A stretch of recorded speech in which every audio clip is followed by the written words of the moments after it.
Where do you look at it from? And that's where we're using the word soul, which could, at the deepest levels of the use of the word witness, could be that, but usually it isn't. Now let's look at the soul's predicament. The soul had some karma to work out, took an incarnation, got lost in the incarnation, and then starts to awaken and realize that it has just taken an incarnation. And it had to get lost and go through the whole process of awakening for the incarnation to work out the karma. This is not an error in the system. The predicament with the word soul is that it's got all kinds of Christian overlay. I guess it's got Jewish overlay and probably every other religious overlay too. I don't mean to lay it on the Christians. And actually, that's because that plane is a wonderful leverage plane to see the plane you've been stuck on. It's a very useful plane. It's like a step in a ladder, and it allows you to take your pressure off your foot on the lower rung because you're on the middle rung.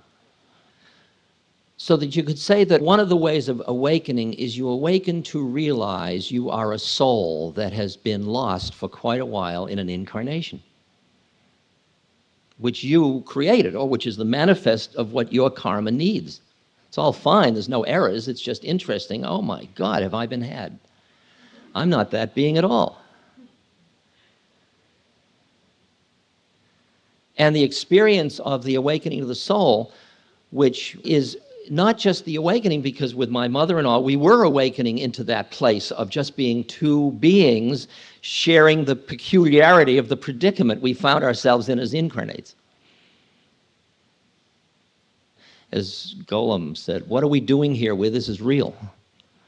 What are we doing stuck in this place where it's real?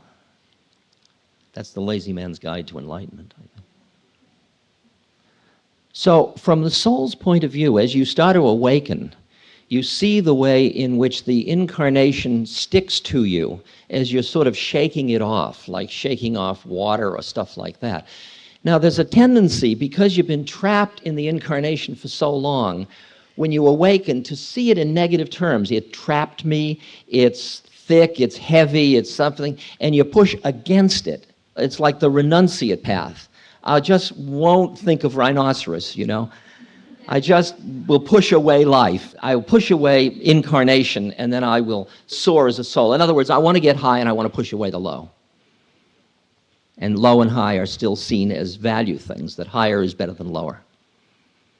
Higher, I feel connected to the universe. I feel I'm in my soul. Lower, I come down back into my psychodynamic, social, physical, somebody specialness. Ugh. Trapped back here again. From the soul's point of view, the curriculum of the soul has two components to it. They're really interesting. It's the middle level, remember now. First of all, it's working with its incarnation.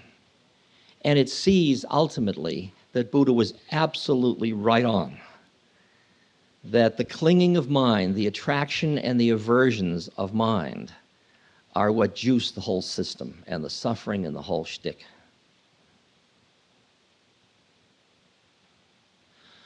So the soul is using the experiences of incarnation to get lost in, then to awaken out of, to see one's predicament, and to get to the point where one can be, as Christ said, in the world but not of the world.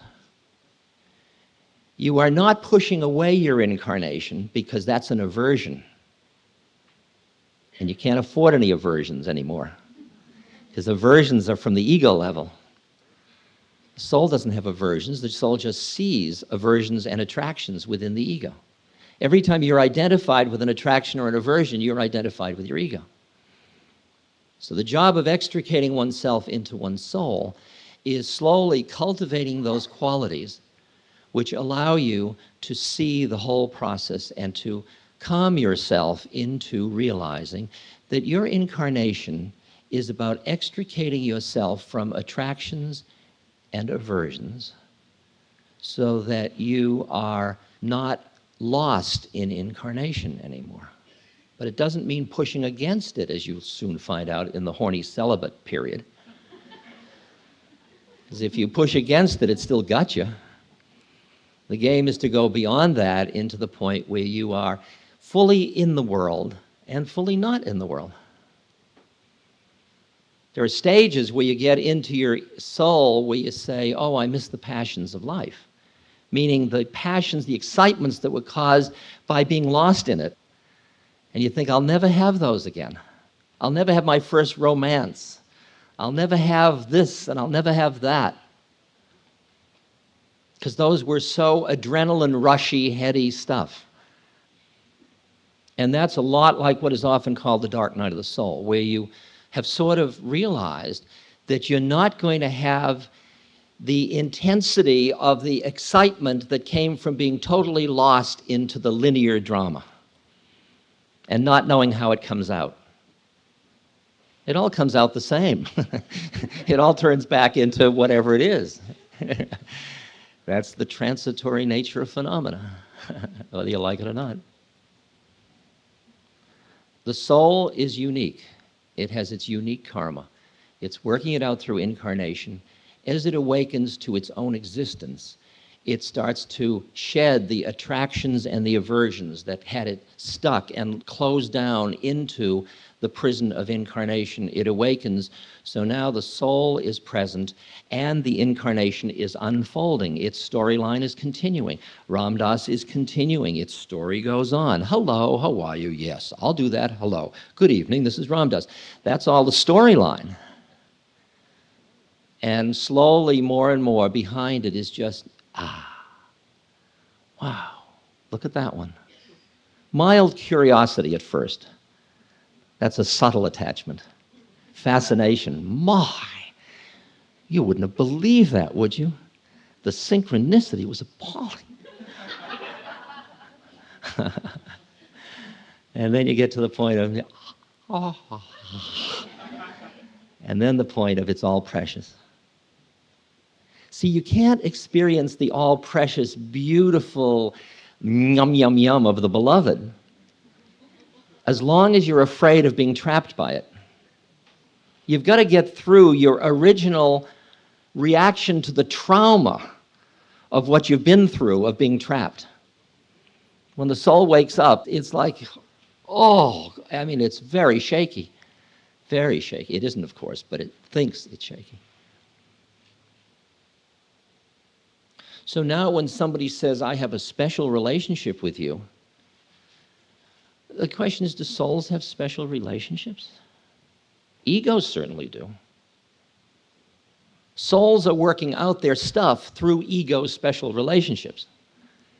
But the question is, do you want to identify with a special relationship or do you want to identify with a soul? And if it's a soul, we just, you here, I'm here, hi. Well, what have we got to do? Well, this time we'll just wave. No, this time you be my father and I'll be your child. No, this time let's be competitors. Okay. It's like when the Dalai Lama was asked what he thought of the Big Bang Theory. He said, which one?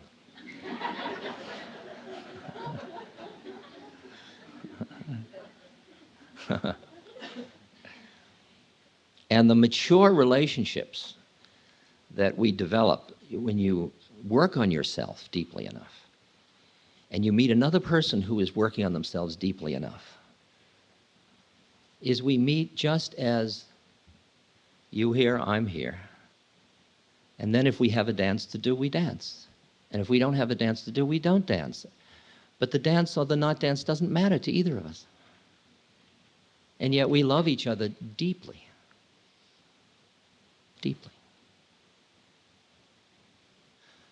Brian, really playing with different ones of you in these different ways as if it really matters.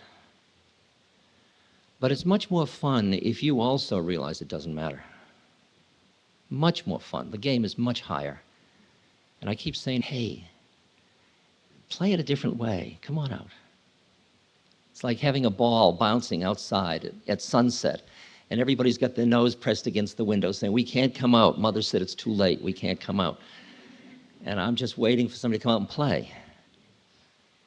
And most of you, we play for moments, and then people go back into stuff. And I go back into stuff, and that's our work, is to extricate ourselves from having to look at how we are with each other as egos rather than as souls.